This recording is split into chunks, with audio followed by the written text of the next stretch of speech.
মুহাম্মদ সাল্লাল্লাহু আলাইহি সাল্লামের জামানায় একজন মহিলা কোরআন তেলাওয়াত করতেন বেশি, নফল নামাজও পড়তেন বেশি, নফল রোজাও রাখতেন বেশি, সবকিছু বেশি করতেন, কিন্তু তার জবান ভালো ছিল না। তার কথার দ্বারায় তার আলোচনা তার শব্দ কথাগুলি মানুষের কাছে খুবই আঘাত করত। তিনি মানুষকে কষ্ট দিয়ে কথা বলতেন, প্রতিবেশীর সঙ্গে খারাপ আচরণ করতেন। মুহাম্মদ সাল্লাল্লাহু আলাইহি সাল্লামকে ওই মহিলা সম্পর্কে জিজ্ঞাসা করা হলো। নবীজি সাল্লাল্লাহু আলাইহি সাল্লাম বললেন, মহিলা জাহান্নামে যাবে। মানুষের মুখ জাহান্নাম পর্যন্ত পৌঁছে দেয় ভাষা। কি বলছেন আপনারা?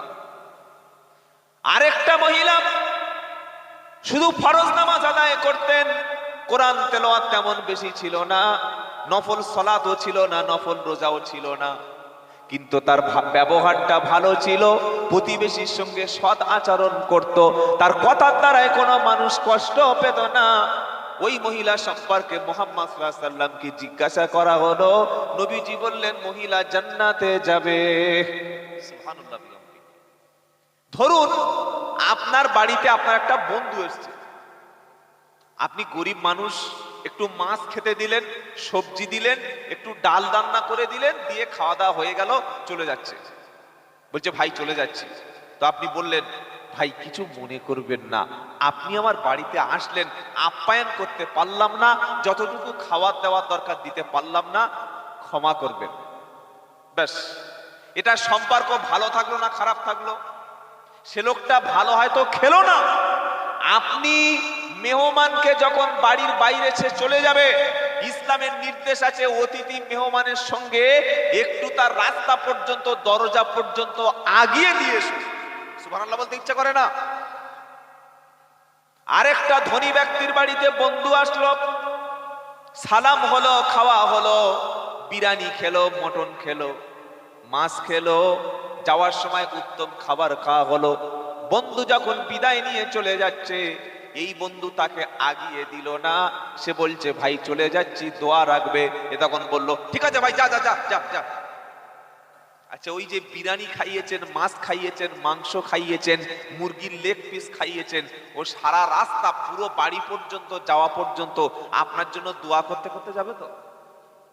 বাড়ির বাইরে গিয়ে মুখে হাত দিয়ে সব বমি করে দিয়ে চলে যাবে, তোর মাল তুই খা। কি বলবে না বলবে না? কেন? ভাষা, ল্যাঙ্গুয়েজ, শব্দ চয়ন, বিহেভ, আচরণটা যদি আমরা নরম না করতে পারি, আমরা ভালো মুমিন হতে পারবো। কেমন আচরণ করতে হবে? ওয়া ইবাদুর রাহমানিল্লাযীনা ইয়ামশুনা আলাল আরদি হাওনা ওয়া ইযা খাতাবাহুমুল জাহিলুনা ক্বালু সালামা। 19 নম্বর পারা, 4 নম্বর পৃষ্ঠা, 6 নম্বর লাইনের 64 নম্বর আয়াত, সূরা ফুরকান। একজন খাঁটি ঈমানদার ব্যক্তির আচরণটা, ব্যবহারটা কেমন হবে? কোরআন শোনাচ্ছে, ওয়া ইবাদুর রাহমানিল্লাযীনা ইয়ামশুনা আলাল আরদি হাওনা ওয়া ইযা খাতাবাহুমুল জাহিলুনা ক্বালু সালামা। রহমানের খাঁটি বান্দা তো তারা, আল্লাহর খাস ব্যক্তি হলো তারা, যারা জমিনে যখন চলবে, সমাজে সোসাইটিতে যখন তারা চলবে, তাদের কথাবার্তা নরম হবে, ব্যবহারটা ভদ্র হবে, অভদ্র আচরণ করবে না, জমিনের উপরে কখনো দাম্ভিকতার সঙ্গে চলবে না, টাকা আছে বলে গরিবকে সালাম দেবে না, এই আচরণ কখনো কোনো ধনী ব্যক্তির মধ্যে হবে না। শিক্ষিত ব্যক্তি বলে অশিক্ষিত ব্যক্তিকে এড়িয়ে চলবে, এটা শিক্ষিত ব্যক্তির কাজ না। অনেক পয়সার মালিক বলে গরিব মানুষের সঙ্গে দেখে ঘৃণা করবে, এই আচরণ কখনো ঈমানদারদের হবে না। ঈমানদার নরম হবে, ভদ্র হবে। মূর্খ ব্যক্তি তার সঙ্গে যদি তর্ক করতে আসে, ঈমানদার ব্যক্তি কখনো তর্ক করে না। সে কি করবে? ওয়া ইযা খাতাবাহুমুল জাহিলুনা ক্বালু সালামা। মূর্খ ব্যক্তিদের সাথে ইমানদার ব্যক্তি কখনো তর্কে জড়ায় না। আসসালামু আলাইকুম ভাই, হাতে সময় নাই, এটা বলে বাড়ি চলে যায়। এটা হলো ইমানদারদের নমুনা। আচ্ছা বলুন, সবচাইতে বেশি চায়ের দোকানে সময় নষ্ট করে কোন জাতি ভাই?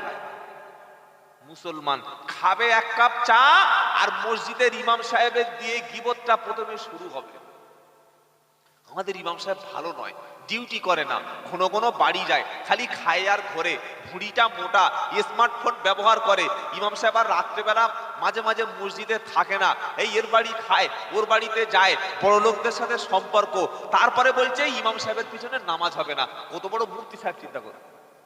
এটা সৌদি আরব থেকে মাদানি হয়ে চলে এসেছে, মুফতি পাশ হয়ে গেছে। চিন্তা করতে পারছেন? চায়ের দোকানে যে গীবত, আমি আব্দুল্লাহ জুবাইর অনুরোধ করে বলছি ভাই, যে পাপটা আল্লাহ ক্ষমা করবে না ওটা তো শিরক।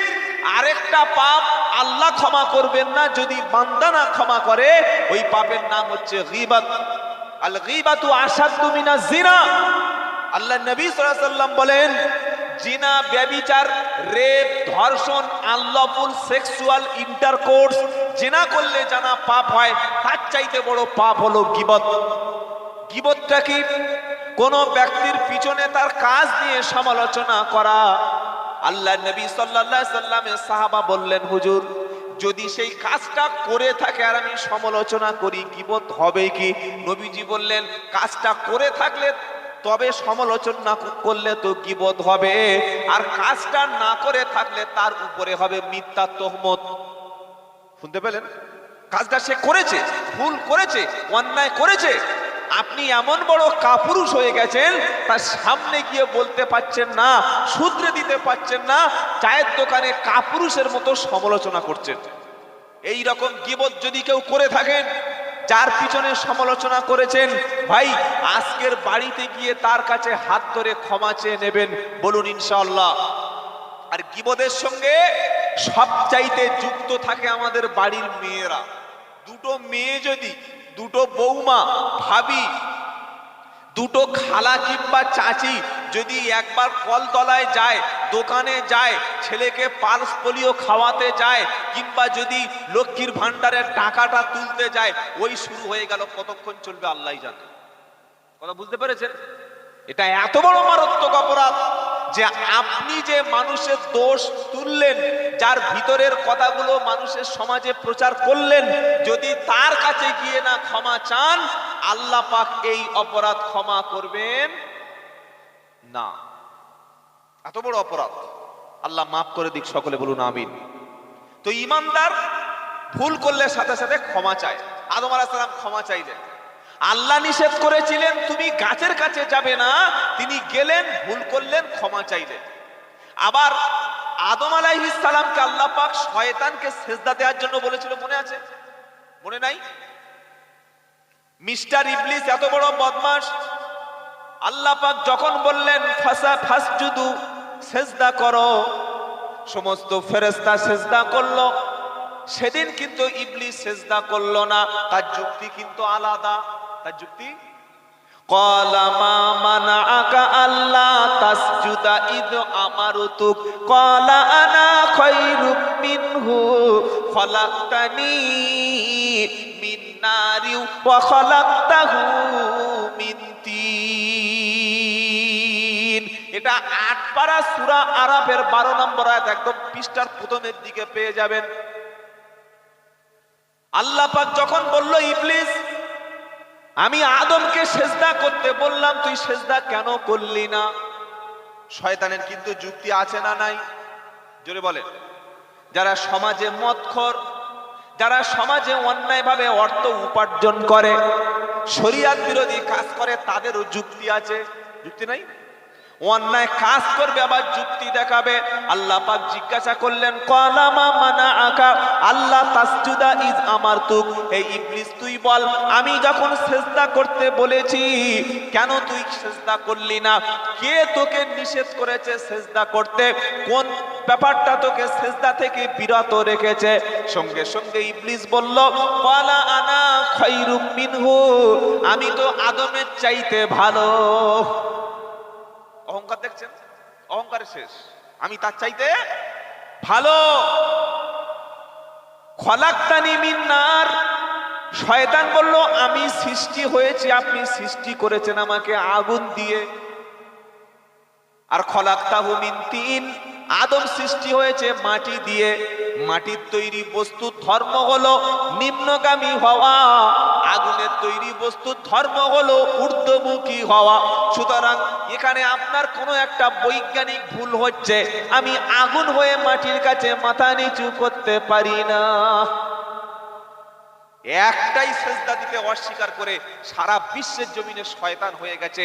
আপনি বসে বসে নিজেকে ভাবুন যে আপনি শয়তানের দলে পড়ে যাননি তো? ফজর থেকে ঈশা পর্যন্ত কটা সেজদা থেকে নিজেকে মুখ ফিরিয়েছেন? বসে বসে ভাবুন। মসজিদে আজান হচ্ছে, আল্লাহু আকবার, আল্লাহু আকবার। শরীরে কাপড় আছে, হাতে সময় আছে, বাড়িতে বসে বসে ইচ্ছা করে করে নামাজ কাজা করে দিল। এরকম মুসলমান আপনাদের দিনাজপুরে নাই, আমাদের 24 পরগনায় প্রচুর আছে ভাই। এখানে যা বসে আছেন সব মসজিদের ইমাম সাহেব বসে আছে, কি তাই তো? আজান হলে মোমেন বাড়িতে বসে থাকে, আল্লাহ ডাকছে।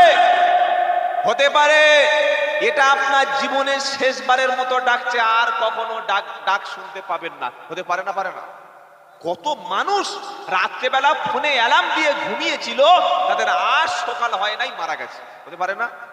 কবি বলছে, কেমন করে ঘুমাও তুমি ফজর করে কাজা, এমন তো হতে পারে ফজর জোহরে জানাজা। হতে পারে? পারে। কেমন করে ঘুমাও তুমি ফজর করে কাজা, এমন তো হতে পারে জোহরে জানাজা। কালকে তোমার জানাজা হবে, আর আজকে তুমি ঘুমিয়ে আছো, খবর নাই। জেগে উঠবো ইনশাআল্লাহ। বাবরি দখল হয়ে গেছে ভাই, জ্ঞানবাপী মসজিদে পূজা শুরু হয়ে গেছে। আপনার এলাকার মসজিদটাও বেদখল হবে, সময়ের অপেক্ষা। কেন বেদখল হবে? আল্লাহর বান্দা যখন আল্লাহ থেকে মুখ ফিরিয়ে নেবে, সৎ কাজের আদেশ ছেড়ে দেবে, অন্যায় থেকে মানুষকে বিরত রাখবে না, নবীর হাদিস হলো জালিম বাদশা তাদের উপর চাপিয়ে দেওয়া হবে। ওই বাদশার অন্তরে কোনো মায়া মহাব্বত থাকবে না। তোমাদের বড় বড় ওলামারা তোমাদের মুক্তির জন্য আল্লাহর কাছে দোয়া করবে, ও দোয়া কিন্তু কবুল হবে না। তাহলে বাঁচার রাস্তা আল্লাহর ঘরে ফিরে আসা। কার দিকে ফিরে আসবো? আল্লাহর ঘরে। আদম আলাইহিস সালাম ভুল করলেন, কিন্তু ভুল করে যখন বুঝতে পারলেন অন্যায় করেছি, সাথে সাথে তিনি ফিরে এলেন। সুবহানাল্লাহ পাঠ করেন।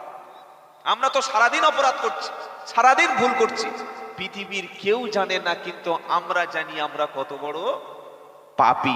আপনারা কি বলছেন বলেন? আমাকে তো প্রধান বক্তা বলে বসিয়ে দিয়েছেন, আমি কত ভালো লোক আপনারা জীবনে ধরতে পারবেন। আমার ওয়াইফ জানে, আমার সাথে ড্রাইভার জানে, আমার গ্রামের মানুষ জানে যে আব্দুল্লাহ জুবায়ের ভালো কিনা। আর আপনারা যারা বসে আছেন, আমি কি বুঝতে পারবো আপনারা খারাপ? না, বাইরের লোককে কখনো বোঝানো যায় না, কিন্তু কত ভালো এটা জাস্টিফাই একমাত্র নিজেরা করতে পারবো। কি বলছেন বলেন? নিজেদের জাস্টিফাই নিজেরা করতে পারবো, মূল্যায়ন নিজেকে করতে পারবো। তাই পৃথিবীর চোখে, সমাজের চোখে বড় নেতা সাজা, বড় হিরো সাজা, সমাজসেবী সাজা মোটেও সহজ না। আল্লাহর কাছে নিজেকে ভালো করে তোলাটাই সবচাইতে চ্যালেঞ্জ। তাই কবি বলছে, কেউ জানো আর নাই বা জানু, আমি তো জানি কত পাপী। পৃথিবীর সবাই বলছে, জানিস লোকটা খুব ভালো, খুব সমাজসেবী, লোকটা খুব সোসাইটির জন্য কাজ করে, কিন্তু নিজেই জানে যে মালটা ক নম্বর মাল। কি বুঝলেন বলেন? কবি বলছে, কেউ জানো আর নাই বা জানু, আমি তো জানি কত পাপী। রাত্রে যখন ঘুমাবেন ভাই, বালিশে মাথা দিয়ে একটু হাত দিয়ে চিন্তা করে করে ঘুমাবেন, সারাদিন আপনার কথার দ্বারায় কর্মের দ্বারায় কতটা আল্লাহর সঙ্গে নাফরমানি করেছেন আর কতটা পৃথিবীর মানুষকে ঠকিয়েছেন। ঠকবাজ কখনো জান্নাতে যেতে পারে না। কবি আরো বলছে, পোশাকে আশাকে দেখো এ দেহটা ঢেকেছি, সমাজের আড়ালেতে কত পাপ না করেছি। পোশাকে আশাকে দেখো এ দেহটা ঢেকেছি, সমাজের আড়ালেতে কত পাপ না করেছি। সমাজের কাছে আমি সমাজসেবী সেজেছি, আমি তো জানি কত পাপী, কেউ জানুক আর নাই বা জানুক, আমি তো জানি কত পাপী। গোপনের পাপ সব ছেড়ে দেবো ইনশাআল্লাহ বলে। আর বড় বড় পাপগুলো, ইনতাজতানিবু কাবাইরা মা তুনহাউনা আনহু নুকাফিরু আনকুম সাইয়্যাতিকুম ওয়া নুদখিলকুম মুদখালান কারীমা। একদম 5 পারা দ্বিতীয় পৃষ্ঠা 3 নম্বর লাইনের 31 নম্বর আয়াত, সূরার নাম নিসা। এই আয়াতটা নাজিলের কারণটা কি? আল্লাহর নবী সাল্লাল্লাহু আলাইহি সাল্লাম একদিন তিনি মসজিদে নববীতে বসে আছেন, তিনি বলছেন আল্লাহি, আল্লাহর কসম, যে আল্লাহর হাতে মুহাম্মদ সাল্লাল্লাহু আলাইহি সাল্লামের প্রাণ। নবীজি কার কসম করছেন? আল্লাহর। আমরা অনেক মুসলমান আছি ভাই, আল্লাহ ছাড়া অন্য কারোর নামে কসম করি, আছে না? কেউ বাপের কসম, মায়ের কসম, কাবা শরীফের কসম, কোরআনের কসম, ছেলের মাথায় হাত দিয়ে কসম, বিবির মাথায় হাত দিয়ে কসম। অথচ নবীজি বললেন মান হালাফা বিগাইরিল্লাহি ফাকাদ আশরাক, আল্লাহ ছাড়া অন্য কারোর নামে কসম করা শিরক। কথা মনে থাকবে ইনশাআল্লাহ। নবীজি 3 বার বললেন আল্লাহি, আল্লাহর কসম, যে আল্লাহর হাতে আমার প্রাণ, মুহাম্মদ সাল্লাল্লাহু আলাইহি সাল্লামের প্রাণ। 3 বার বলার পরে নবীজি মাথাটা নিচু করে নিলেন, আর কোনো শব্দ কথা বললেন না। সাহাবারা ভাবলেন ব্যাপারটা কি? 3 বার নবী কসম খাওয়ার পরে কেন মাথাটা নিচু করে নিলেন? নবীর সাহাবারা তারা মাথাটা নিচু করে তারাও কাঁদতে শুরু করলেন। বেশ কিছুক্ষণ পর হযরত মুহাম্মদ সাল্লাল্লাহু আলাইহি সাল্লাম মাথা তুলে তার চেহারায় একটা হাসির আকৃতি প্রকাশ পেল। সাহাবারা আলহামদুলিল্লাহ বললেন। মুহাম্মদ সাল্লাল্লাহু আলাইহি সাল্লাম বললেন, শোনো, আমি হাসলাম কেন তার কারণ তোমরা কি জানো? সাহাবারা বললেন, হুজুর আপনি জানেন।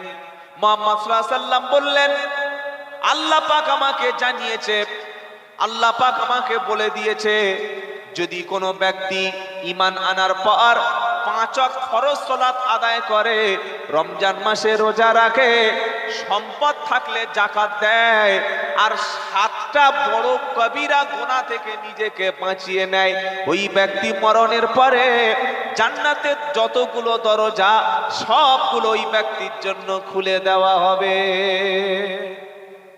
না সুবহানাল্লাহ, এখানে বলার দরকার নাই, কালকের বাড়িতে গিয়ে একবার কাজ কটা? 3টি আমল।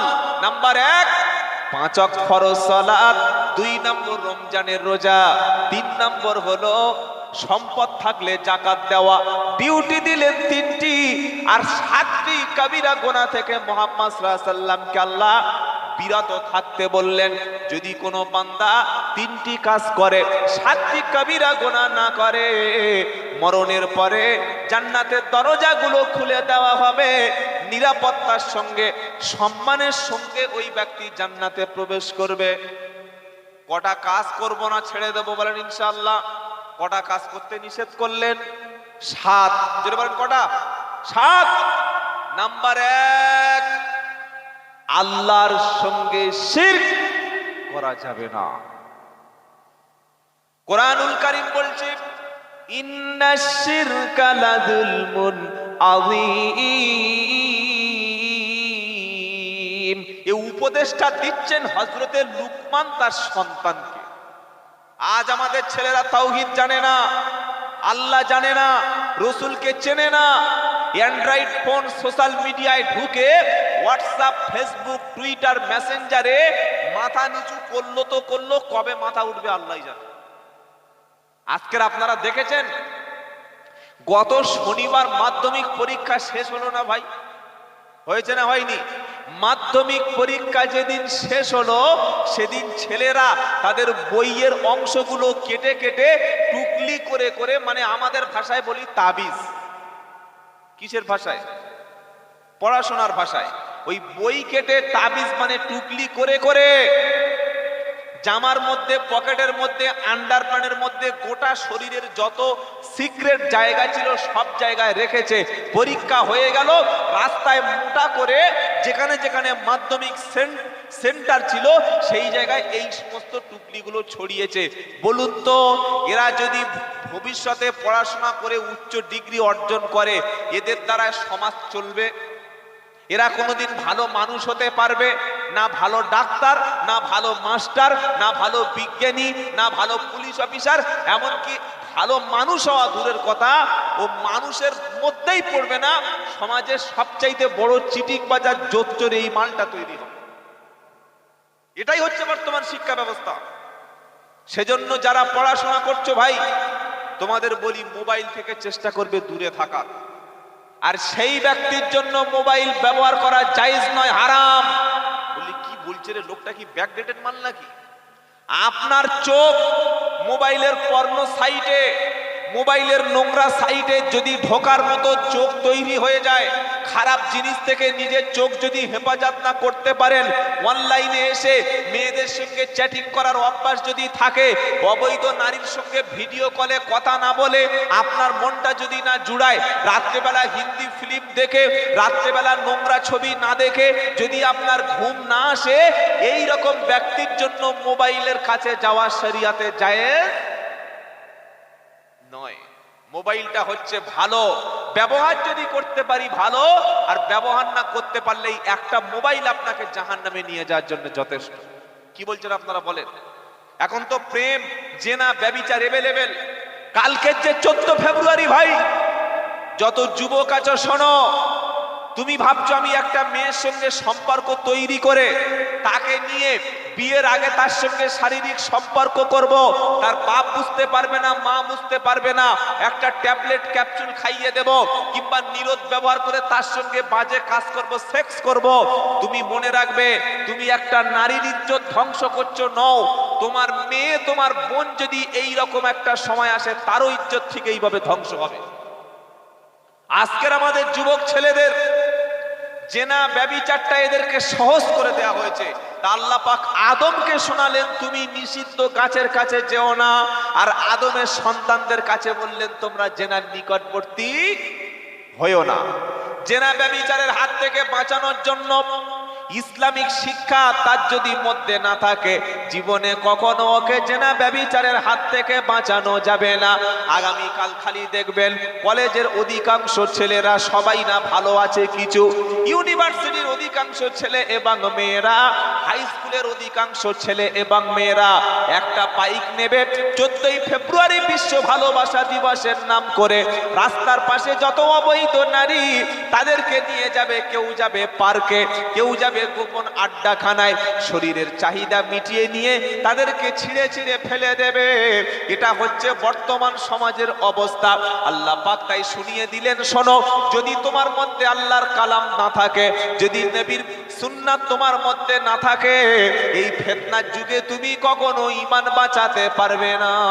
তাই যুবক যারা এসেছো ভাই, ইসলামটা শুনে পালন করো না, ইসলামটা পড়াশোনা করে পালন করো। কমপক্ষে তুমি কোরআনের বাংলা অনুবাদটা পড়ো, হাদিসের বাংলা অনুবাদ পড়ো। আমি জানি অনেক পীর সাহেব আছে, অনেক ব্যক্তি আছে, অনেক মুসলমান ভেকধারী আছে যারা বাংলা কোরআন পড়তে নিষেধ করে। জানেন, নিষেধ করে, বলে বাংলা কোরআন পড়বি না। কেন? বললে বাংলা কোরআন পড়লে মানুষ গোমরাহি হবে। চিন্তা করতে পারছেন? কোরআন পড়ে কেউ কোনোদিন গোমরাহি হয় না। কোরআন বাংলায় অনুবাদ অন্তত পড়ুন। ওলামাদের কাছে বসে কোরআনটা শেখার চেষ্টা করুন। নবীর জীবনী, সাহাবাদের জীবনীগুলি, হাদিসের গ্রন্থগুলি নিজের মাতৃভাষায় বার হয়ে গেছে, এগুলো স্টাডি করুন। কোরআন আর হাদিস যদি মাতৃভাষায় আপনি পড়েন ভাই, হয়তো আলেম হতে পারবেন না, মুফতি হতে পারবেন না, ডিগ্রি অর্জন করতে পারবেন না, কিন্তু ইসলামের নামে কেউ জাল কথা বলে আপনাকে ঠকাতে পারবে না। কথা মনে থাকবে? কথা মনে থাকবে ইনশাআল্লাহ। সেজন্য কোরআন পড়ুন, হেদায়েতের কিতাব। 14ই ফেব্রুয়ারি ভালোবাসা দিবস, মুসলমানদের জন্য দিনটা পালন করা হারাম।